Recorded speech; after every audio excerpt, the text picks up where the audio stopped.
Una puta solo? Yes, Greedo. As a matter of fact, I was just going to see your boss. Welcome back to Propology 101. And today, we're going to be talking about the DT-12. This is Greedo's DT-12. This blaster is first seen in the cantina scene when Greedo confronts Han Solo. There are other versions of this blaster that were made for Star Wars, but this is the only one that actually gets to be seen. It is based on a Ruger Mark I. The Ruger Mark I is a .22 automatic pistol, first built in 1949, and I think they're still made today. The body that they used in Star Wars, I believe, was a casting of a Ruger Mark I. And the reason why I believe this is it has a fat trigger guard, and it has a shortened barrel, meaning the barrel was cut off. And odds are they didn't take a real firearm and do that to it. I believe they took a casting of a real firearm and made those modifications. And as we've seen before, they will fatten up certain details for the casting process, because lots of times these are actually cast out of fiberglass. Anyway, moving down, there is no scope to speak of. There is a piece on top, a greebly on top. We'll talk about that a little bit later.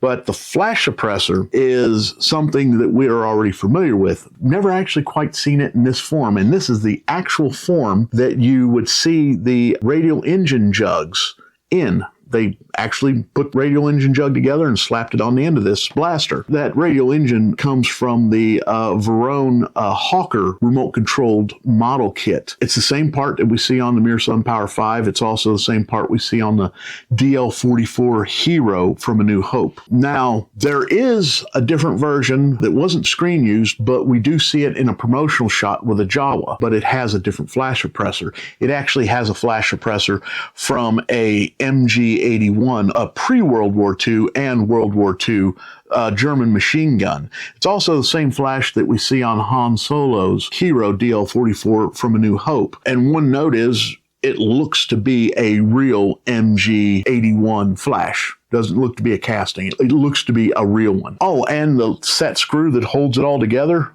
is on top. On Han Solo's, it holds it in position from below. I actually make the Jawa version, and I always have to remember, turn the screw up top. So I always make a note when I build one, so I'm making a note here. Let's go into the greeblies. This thing's got a lot, it's a little blaster, but it's got a lot of greeblies on it. It's got some cool greeblies, and most of the greeblies only come from two sources.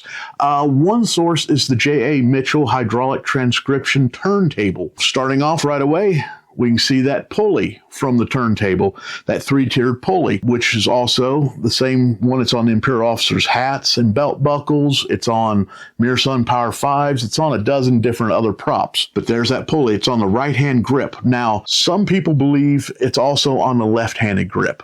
I've never seen a photograph clearly showing it on the left-hand side, so it's never been on the left-hand side of mine, but it is on my right-hand side. Moving up from that, these are what they call the missile greeblies. There's one on the right and one on the left. These are actually made up of three separate pieces also from the Mitchell turntable.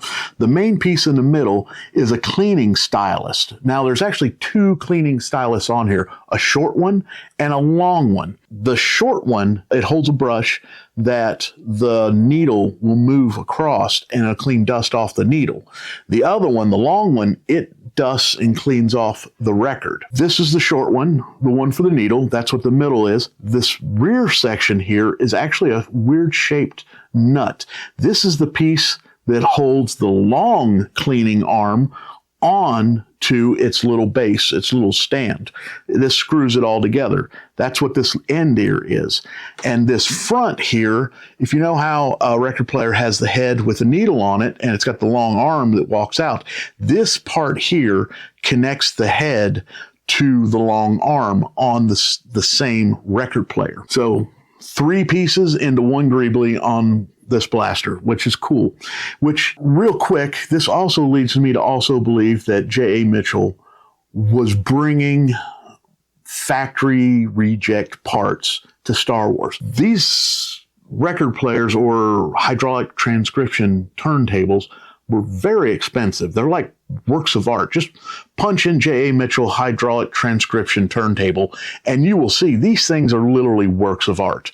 And they were very expensive then. They're still very expensive today. And to think that they were chopping these things up and pulling this right here constitutes two cannibalized record players. And I don't think that's what happened. I really do believe J.A. Mitchell was bringing factory reject parts to the sets, to dress sets. That's my personal belief, and I think it really makes sense. The next big source of greeblies for this blaster is actually one we've already talked about, the Verone Hawker. The first thing is this right-hand side greebly. This is the rocker box assembly that sits on the top of these jugs. The next greebly to talk about from that kit is right here on top. This little, they call it the aiming whatever. It's basically an aluminum tube with two of the Hawker radial engine push rods glued at each end.